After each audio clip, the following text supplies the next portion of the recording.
Alright, we're back. Starting to get real stiff. So during this starting to stiffen phase, you can leave it like this. You don't have to do what I'm doing, but I like to roll it a little bit. What I'm doing is I'm ensuring that all those hairs that were doing that are clinging down. Sorry, my hands are dirty. I was at work all day. So I just do this little roll real quick, and then it's hard in the middle. It's pretty decently hard. So what I'm going to do is break this open to kind of let it breathe. Even though it's a chemical reaction, it helps. Remember, we had 2 layers on here. So this is layer 1.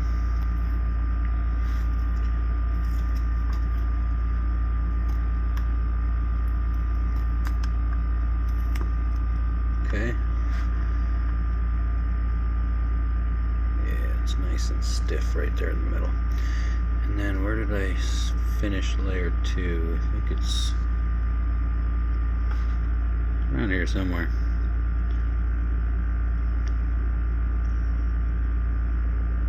I mean, I see this flap, but I don't think that's it. Where did I finish this layer?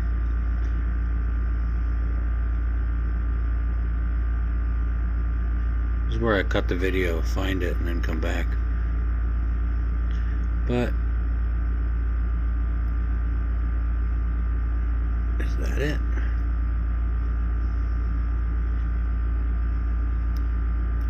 Nope, that ain't it either. What the heck? I'm super lost. That's not it. Is it right on the edge of that? It really is too. Look at that. It's messed up. Alright. Start to unravel this bundle. Still a little tacky, but not horrible. At least it'll be able to breathe and finish up. So, look at that. That's pretty. I missed a little bit there, but not bad. Let's see if I can get up close here. So we have a nice, pretty decent bond there. All these hairs over here and all these hairs over here are in that nice little bundle. So here, it's hair. It's gonna stink, or you can just trim it off, but we trim.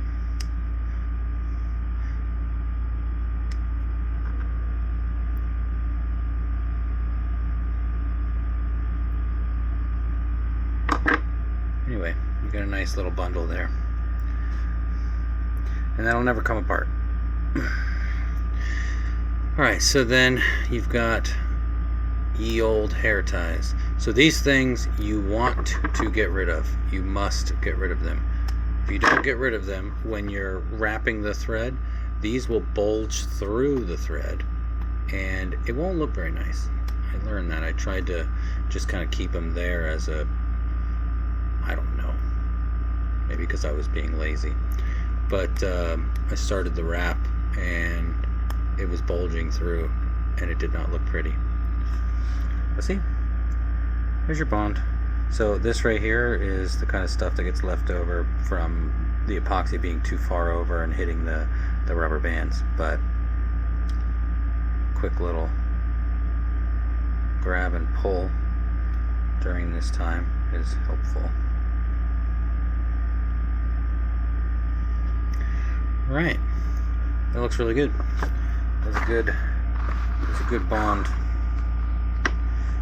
And now we're going to talk about thread. While that is sitting there, we're going to get the thread started. So what I do is all the other things I did were in the house. So I've got chairs at the dining room table with the wood post on the top of, like, where you can grab the chair and like slide it in and out. But So for out here in the shop, I have a screw. And first things first, we're going to do our black twine for our join. And clean your workspace, because if you don't, stuff gets in the way. So this is polyester wax thread. It's decently strong. Like I said, I got these on Amazon. I used to be in the leatherworking business. I recently closed my business down, the leatherworking business. But I had black wax thread from Tandy Leather, which was extremely strong. It is very, very strong. I could not find it for the life of me, so I ended up buying a new one. But anyway, you want to tie yourself a little loop, something that you can put on there and you can pull tight on, because you are definitely going to want to pull tight when doing this.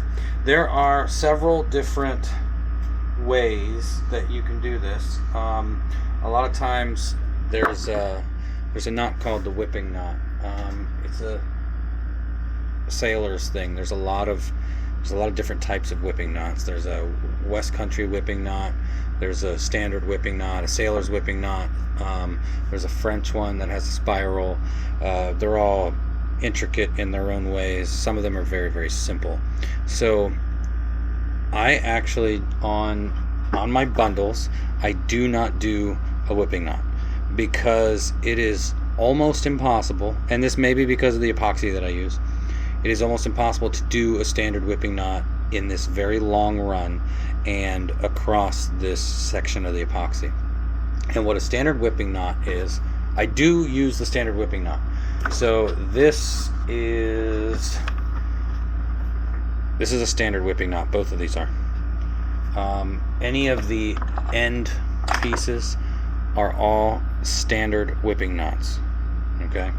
Any of the bundle joints are, I use a needle, and I'll show you what I mean for that in a moment. So you want to have enough string. I think I've got, or thread rather. I think I have way too much on this one, but I'm gonna say I've got about 3 feet here, maybe 4. Might have too much, but we'll give it a go. So a standard whipping knot would be, let me find something. I'm sure I have something around here I can use. I have a piece of rope.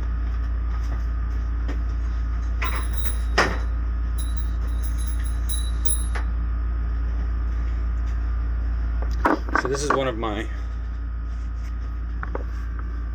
pirate ropes for when I do pirate camping. So standard whipping knot is what's called a bite. You make a loop just like this, okay? And this bite goes on here, and you take this bite and you hold it on in the area where you want to put the standard whipping, and you leave the tail end down here, and then this is your working end, and you wrap this working end as tight as you can around the bite, okay? And you do this all the way down. When you get to the end, what you're going to do is you're going to take the end of, once this is all wrapped around, the end of your working thread, and you're going to put it through the bite, okay? And this won't be attached, this is going to be open. And then you pull this end down, and that pulls your loop, your bite, down into the bundle, okay? And that's what holds it all together. Obviously I'm not going to do that right now on this piece of rope, but that is exactly how I did it on all of the end ones. I made a bite, I wrapped this really snug, and then the working end I put back through the loop here. I grabbed the tail end from this end and I pulled the loop and the working end down inside this bundle. So it is very hard. You can pinch this and it's almost like a solid piece of plastic. It's that tight. All of these are that way. So for the for the bonds, for these joins where I've made these bonds, what I did was I did the same exact thing. I made a bite, I had a tail at this end, I had a loop at this end. Okay, you might not require it, but I just wrapped and wrapped and wrapped and wrapped and wrapped and wrapped, and when I got to the end, I cut my loop off the end here, snip, and I put a needle on it. And then I take this needle with the working end and I shove it down into the braid and then push it through the bundle, and then I come out somewhere around here and pull it out, and then pull the working real nice and tight. And then I trim off the tail end, I trim off the loop, and I trim off the end that the needle was on, which we are going to do right now.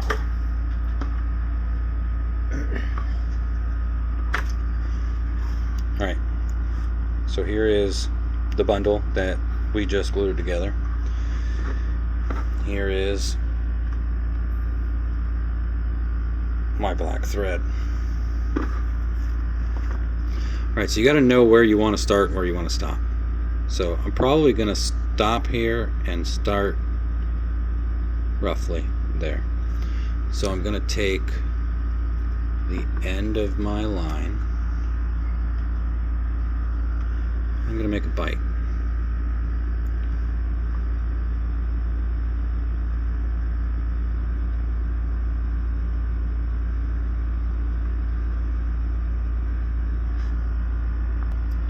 So the reason why, even though I'm not doing the standard whipping knot, the reason why I use a bite, even though I'm just going to cut this loop off, is because I really want to make sure that I'm going as tight as possible. So I want to hold this end as tight as I can to this so it never comes untied. If I were to just start here, I mean, I could do a what they call a clinch knot, but you'll have a tail on it all the time. So I want to, if I do this and I just wrap it here, this is just going to come unwrapped. So that is why I'm going to use a bite, even though I'm not doing the standard whipping knot here. So I'm going to throw the bite down on here. It doesn't matter if you're going way past with the bite where you want to be. That's fine. I'm going to hold that down to my join, actually a little bit further past your join where you're actually starting, and then you start this wrap. This is very crucial right here. You want to hold it as tight as possible because you want to get this wrap nice and snug to start. Alright, so I've got a few wraps on there. I'm holding this bite nice and tight. Okay, and here is the easiest part of the whole deal. What I do, I'm going to turn the camera around, possibly.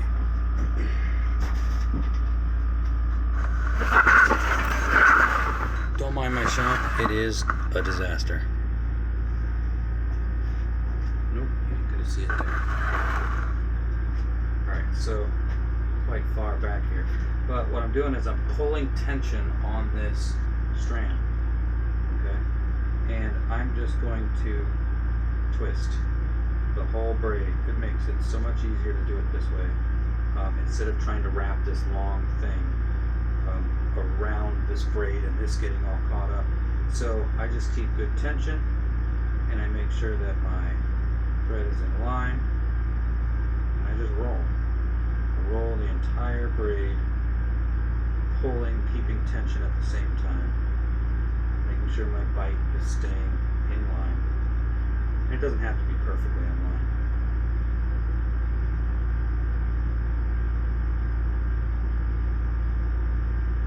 I'll show you what I've done.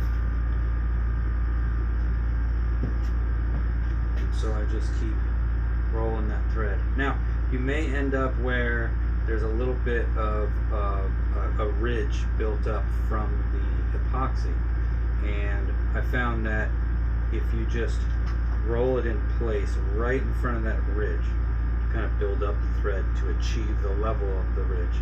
As long as you're keeping it nice and snug, you shouldn't have any issue with that ever coming loose. So I'm just keeping it in line and spiraling this along all the way up the braid and through the epoxy section. So I'm going to come around and show you what I mean here. So you see what I've done. I started down here, started working my way up. Just keep putting tension, keep spiraling that thread.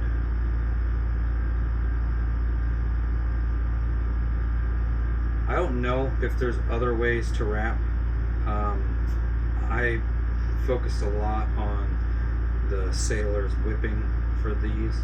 I did a little bit of research, a little bit more digging, but there was a lot of different types. Okay, I'm getting away from the camera here. Again, keep it nice and snug. Go as far as you need to, as far as you want to. That was pretty quick. So I've got my wax bundle there. And I'd say I'm pretty good. There's my bite. So I had a wee bit too much thread there.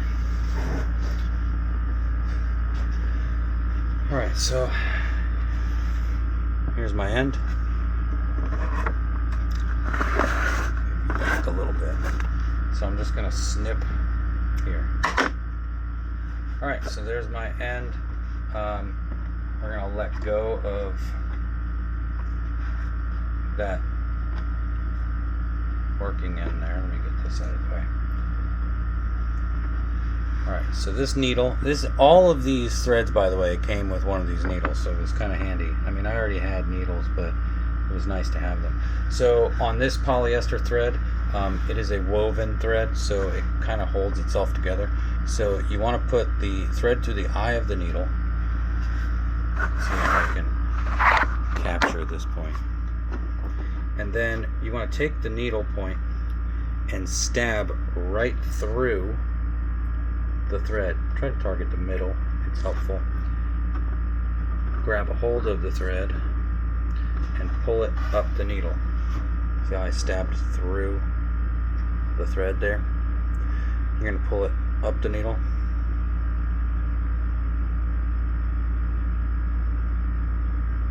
And then once that's done, you just pull it back and cinch it up on the eye. What this does is it actually gives you a strong base to pull from when you're putting tension on. Alright, so while I was doing that, this kind of unwrapped a little bit. That's okay, it's not the end of the world. You just want to grab those, line them back up, give it a little cinch. And this is where the needle comes into play. So we're going to stab into the braid a little bit. And you want to get underneath this bundle is what's happening. Don't stab yourself. And just work this needle up into the bundle. Now, depending on how far you go away from this epoxy is how much, how far into the bundle you can go. But I want to go at least 5, 6 threads, 7 threads. I have a pair of pliers that I will use to help. This is how strong and stiff this bundle is. I can't even get it through there as I pulled it so tight. So a pair of pliers is helpful. Again, do not stab yourself. Just want to poke out through the bundle. There we go. Starting to come through there. Alright. And then pull the needle through. Alright, so this loop right here that's created, this is actually one of our loops that we use to wrap the bundle. Okay, and by pulling on this thread, I'm sorry, I know I'm like blocking the camera. So by pulling on this thread, we're actually going to snug up that last loop right there. And then you'll watch, the loop get really tight. And look at that bundle just cinching up right there real tight. Alright, so that's that. That's the bundle. You see those little white chunks? That is epoxy, some uncured epoxy that's coming through. I might have done this a little early, but if anything, it'll cure underneath there and seal everything up. So now we trim the working end that we just poked through with the needle. We take our bite that's left over, trim the bite, and our tail, and we trim our tail down. And then our fancy schmancy lighter. Be careful when you're lighting on the edges of the hair, because you will burn this hair, so make sure that you don't get too much of it. Yep, see, I broke one hair right there. And then there's my bundle in the middle right there. Not my bundle, but my tail end.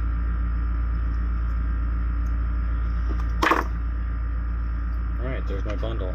There's my wrap. I can clean all this up here pretty easily, especially when it's like fully dried.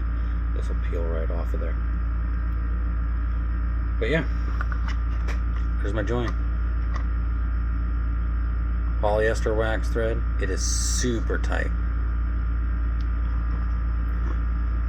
Now I have an extra long braid, black and white. So the next plan of action is to figure out where I'm cutting this end, where I'm cutting this end, because I'm not even going to use these extra long tassels of hair. I may use them actually for the extensions at the end of the loop later, but we're not going to use them for this bundle. Because remember, this bundle we're going to connect right there, pinch it so that it becomes a round circle, so that when you hold it, it's on your shoulder, it lays where it needs to, and this black and white becomes your loop with the 2 pineapple knots underneath. Hopefully you can see it better like this. Big loop, cross over, pinch. We're going to wrap that with white. These become your pineapple 1, pineapple 2, and then we're going to bond just like we did with here.